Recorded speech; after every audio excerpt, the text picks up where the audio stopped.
Chapter 23. Constance stood on the parapet overlooking the road. Dawn was breaking behind her, in the east.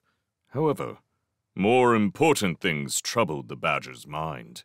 The abbot came bustling up with Basil limping in the rear. Both creatures looked extremely concerned. "Have you seen Matthias?" the abbot asked. "He's been missing from his room since yesterday afternoon." Basil looked rather shamefaced. "All my fault, I'm afraid. Should have kept my eye on the little rascal. We'll have to organize another search party." "No time for that," snapped the Badger. "Look!" Down the road in the distance, a long column of dust was rising. The three creatures sniffed the faint breeze. It was unmistakable. Cluny's army was coming to Redwall. "We'll need every available defender," Constance murmured. "No need to cause a panic, but this looks like a full-scale assault. The Fox's warning was true." Jess, Winifred, Formal, and Ambrose were sent for. Together, they leaned over the parapet, watching the dust cloud draw nearer. The beat of a drum was audible, and individual rats could be picked out. "They're heading right for us," said Jess grimly. "Better get all defenders to battle stations." At a given signal, John Churchmouse began tolling the attack warning upon the Joseph Bell. All through the abbey and its grounds, creatures stopped what they were doing. Picking up weapons that lay close to paw, they assembled at their appointed posts to await further orders. Cluny waved his standard above the sun-flecked dust rising from the road. Gradually, the horde ground to a halt. Shading his eye against the sun, he stared up at the walls. "Surrender to Cluny the Scourge!" he bellowed angrily. "Go and boil your head, rat!" came Constance's gruff reply. Cluny took a pace back, letting his standard dip low. 2 score of sling rats ran forward, whirling their stone-laden weapons. They let fly a volley at the ramparts, shouting blood-curdling war cries. The stones clattered harmlessly off the wall and fell back to the road.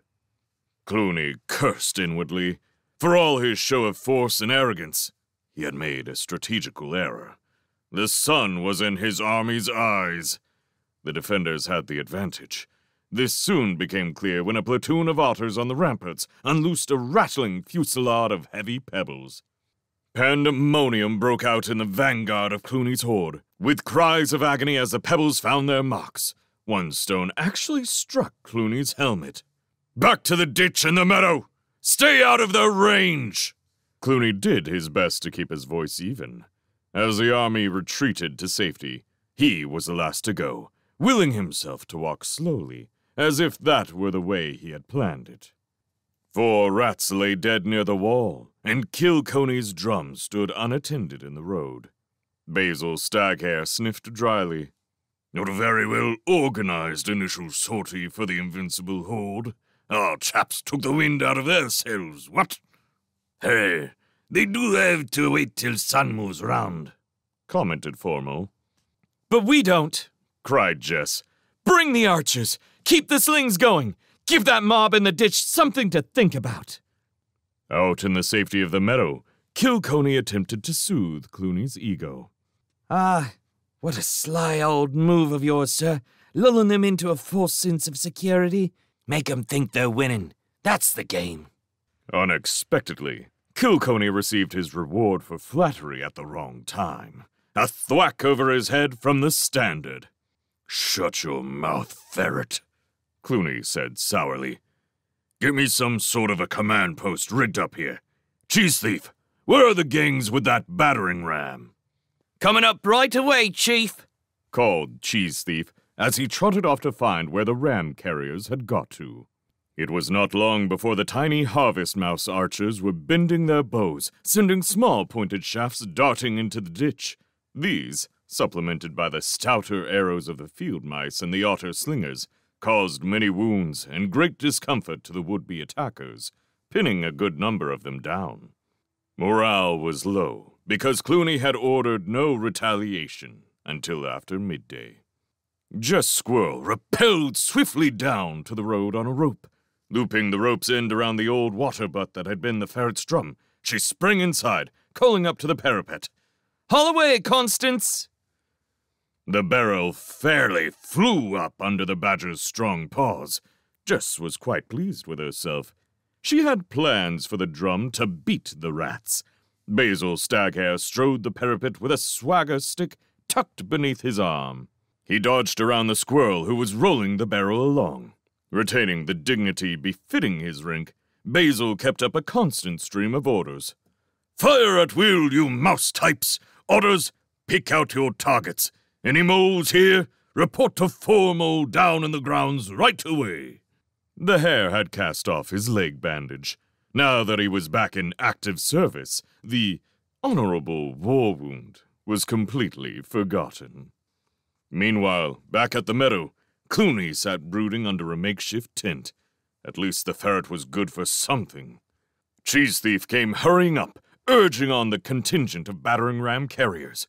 Hoping to find favor with Cluny, he had put himself at the head of the party, helping them to carry the cumbersome object. "Come on, mates," he cried. "Let's knock on the abbey door." Having negotiated the ditch, they charged across the road. Once they had passed a certain point, it created a difficult angle for the defenders on the wall to fire at them. The massive ram shuddered as it smashed against the gatehouse door. With Cheese Thief shouting encouragement, the ram carriers took a short run back and battered the door again. Cluny was heartened to see things going right for a change. There was more to Cheese Thief than he had at first thought. The door was rammed a third time. Now, creatures on the woods stood up in full view as they retaliated by firing down on the ram carriers. Cluny called up his best slingers and archers, ordering them to pick off the defenders. Fortunately for him, the sun was starting to move southwards, and the otters and the mice on the ramparts were clearly visible. Cluny's archers caused numerous casualties, forcing the defenders to drop below the parapet. The battering ram continued, although as yet it had made no lasting impression upon the solid construction. Missiles from the wall had slackened off, giving Cluny's horde a chance to desert the ditch for the relative safety of the meadows.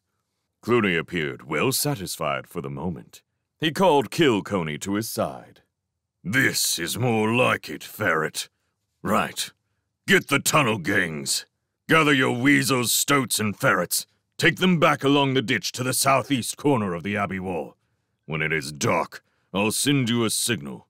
Then you can start tunneling through the ditch wall, across the road, and under the abbey wall. Is that clear? Kill Coney threw an elaborate salute. "Sure, it's as clear as the morning dew, Your Honor." Cluny closed his eyes, intent upon keeping his present good mood. Then get going, and try to get it right this time.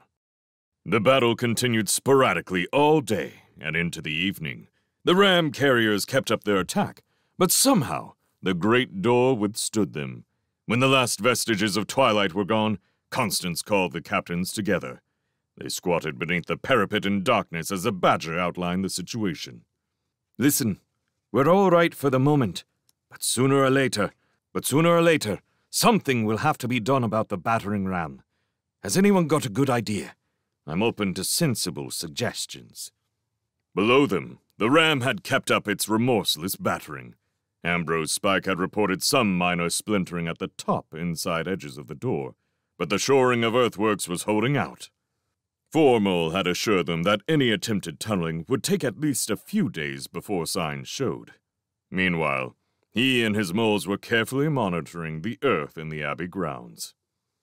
Throughout the day-long battle, the animals not directly involved in the fighting had been busy too. Father Abbot was tending the wounded in Great Hall. Friar Hugo was constantly sending Cornflower and her helpers back and forth to the ramparts with food and drink. Mrs. Churchmouse and Mrs. Vole were making bandages from old clean sheets. Silent Sam had been left with Tim and Tess, the Churchmouse twins. He had played with the infants until they fell asleep in a heap of bandages. Sam wanted to go up on the wall, but his parents had forbidden it. Slipping out of Great Hall, he passed the time for a bit, listening with an ear to the ground in the company of the moles. But Sam soon became bored. He stabbed at the earth with his tiny dagger, imagining that rats were popping up from make-believe tunnels. After a while, he wandered over to the foot of the wall and sat sharing some food with Jess. The little squirrel signaled to his parent, asking her what she wanted the big barrel for. Jess Squirrel took her little son upon her knee and explained. She had an idea that the barrel, filled with something or other, could be dropped down upon the ram carriers, but she was not too sure what it would be best to fill the barrel with. Sam jumped down from his mother's knee. The barrel was lying on its side. He sprang up on it and walked it about, rolling it very skillfully under his feet. All the time, he was sucking hard on his paw, trying to think how he could help. The tunnel gangs lounged about, leaning on the sides of the ditch. Cluny stretched full length on a mossy patch. I tell you, this is the life. Better than getting shot at. Me old mother always said, get a good job and keep your head down. Scumnose came creeping along in the darkness. He nudged the ferret. Cluny says you can begin tunneling now. Cluny marked a cross on the ditch wall with his claw. Right you are. We'll start about here, buckos. Come on now. Dig for victory.